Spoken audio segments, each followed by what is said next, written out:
back in our thinking to Nietzsche. You remember that last time I was underscoring his voluntaristic view of human nature.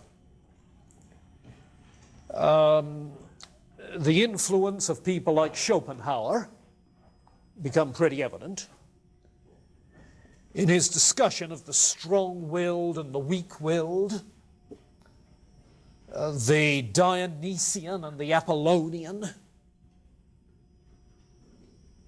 and his view that all of our values are ultimately traceable to this will to power that runs through everything, so that our non-egoistic values simply a revenge turned inwards against ourselves, and so forth. Then as well, we were talking about his naturalism because he finds a biological basis to all of this. A biological basis in the sense that while he thinks as an evolutionary naturalist, his evolutionary theory is not that of Darwinian natural selection. That is far too gradual a kind of process. And all it would produce is weak-willed conformists, adjusting to an environment rather than overcoming it. His biology is rather biological vitalism. That is to say that life is a creative force that pervades all of organic existence. Analogous in some ways, if you like, to what you read about Bergson in the chapter on Whitehead and Bergson, who sees in all of nature a static as well as a dynamic or creative aspect, tendency, which comes out in two different kinds of human thought, the analytic and the creative, intuitive. Don't write about two sides of a brain. That's not the kind of biology they're talking about. Biological vitalism, rather. Now, this biological vitalism is plainly, along with the voluntarism, going to affect whatever he says about human knowledge, human thought, epistemology. And in order to pick up on that in particular, which nowadays I suspect is the most influential part of Nietzsche, because it feeds into postmodernism. In order to pick up on that, would you turn in the anthology to page 323. 323.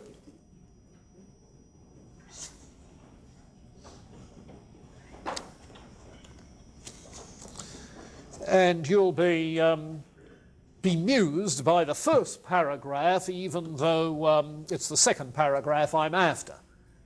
The first paragraph will help you to get the continuity, indeed. Says he, after Buddha was dead, people showed his shadow for centuries afterwards in a cave, an immense, frightful shadow. God is dead.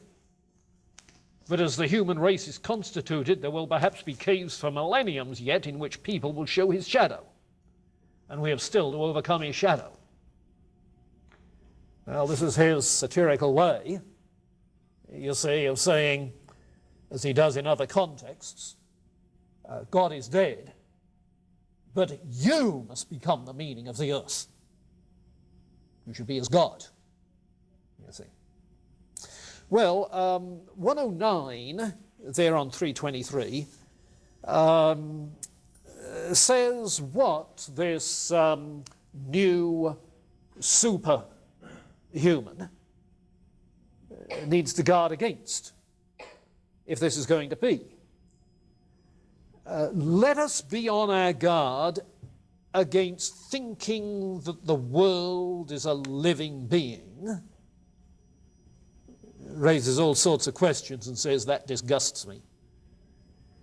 And then, 8 lines down, let's now be on our guard against believing that the universe is a machine. It's assuredly not constructed with a view to one end. We invest it with far too high an honor with the word machine. Let's be on our guard against supposing that anything so methodical as the cyclic motions of the neighboring stars obtains generally and throughout the universe. And the bottom line, the general character of the world, on the other hand, is to all eternity chaos. Not by the absence of necessity, but in the sense of the absence of order, structure, form, beauty, wisdom, whatever else our aesthetic humanities are called. And then on 324, about halfway through that first paragraph, let's be on our guard against saying there are laws of nature. There are only necessities. There's no one who commands, obeys, transgresses. When you know there's no design, you know also there's no chance. For it's only where there is a world of design that word chance has a meaning. Let's be on our guard against saying that death is contrary to life. The living being's only a species of a dead being, a very rare species. Yes, those are the weak-willed, just a living death. Let's be on our guard against thinking that the world eternally creates the new. There's no eternally enduring substances. Matter is just another error, as the god of the Eleatics. Now, look back over that, and you notice that what he is doing is, and I use the word advisedly, deconstructing every known theory about the universe. You see? Here are these attempts at rational explanation, none of which work. That seems to be his point. You see? So you might just as well say, let's be on our guard against thinking. Period. You see? And I take it that's his main point. Let's be on our guard against thinking.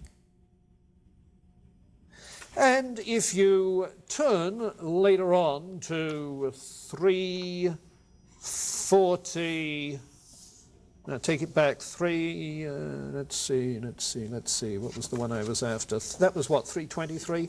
333, I think it is, that I'm after. No, 326 first, I beg your pardon, 326. Section 111, on the origin of the logical. Where has logic originated in men's heads? Undoubtedly out of the illogical. Yes, this creative impulse that's unpredictable, irrational, so forth. The domain of which must originally have been immense. And towards the bottom of the page, no living being would have been preserved unless the contrary inclination to affirm rather than suspend judgment, to mistake rather than wait, to assent rather than deny, decide rather than be in the right, unless that had been cultivated with extraordinary assiduity. The course of logical thought and reasoning in our modern brain corresponds to a process and struggle of impulses, which singly and in themselves are all illogical and unjust. We usually experience only the result of the struggle. So rapidly and secretly does this primitive mechanism now operate in us. Now, you remember that in people like Hobbes and Spinoza, determinists, there was the notion that the process of reasoning is often just the alternation of alternative emotions, alternative impulses of some sort. Now here this is, you see, in in Nietzsche, with the difference that instead of one being just weighing heavier than the other, and so the decision is made this way, here it's an arbitrary creative force which simply affirms one over against the other. And accordingly, the whole matter of rationality is ultimately an illogical process. No ground to it. And then on 333,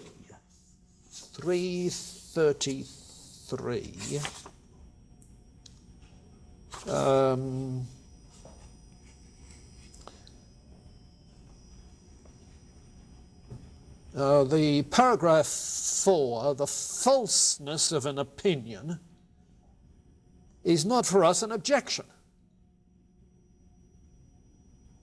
Now, it's here, perhaps, that our new language sounds most strangely. The question is, how far an opinion is life-furthering, life-preserving, species-preserving, perhaps species-rearing, and we're fundamentally inclined to make the falsest opinions, to maintain that the falsest opinions are the most indispensable to us, that without a recognition of logical fictions, without comparison of reality to the purely imagined world, without a constant counterfeiting of the world, man couldn't live. The renunciation of false opinions would be a renunciation of life, a negation of life. To recognize untruth as a condition of life, philosophy which ventures to do so has thereby placed itself beyond good and evil. So that the quest for truth is not an issue. That's not the point. He has a purely instrumental value to the theories and beliefs we come up with. We create them for our own purposes. An expression of the will to power. And so on the next page, 344, you get some of his rather typical satire addressed to some of your favorite people. So that half a dozen lines down on 344, he talks of the spectacle of the tartuffery of old Kant, equally stiff and decent, with which he entices us into the dialectic byways that lead to his categorical imperative. Makes us fastidious ones smile, we who find no small amusement in spying out the subtle tricks of old moralists and ethical preachers. You see. Then he says, or still more so, the hocus pocus in mathematical form, by means of which Spinoza has, as it were, clad his philosophy in mail and mask. You know, and how can you assault Spinoza with his rigid logic? So he's taking this view of human knowledge, of truth claims, and applying it to those 18th century Enlightenment types completely. And finally, on page 366, where he's talking of moral knowledge, you have this paragraph. My demand upon the philosopher is known that he take his stand beyond good and evil. That's the title of one of Nietzsche's books from which this is taken. Beyond good and evil, and leave the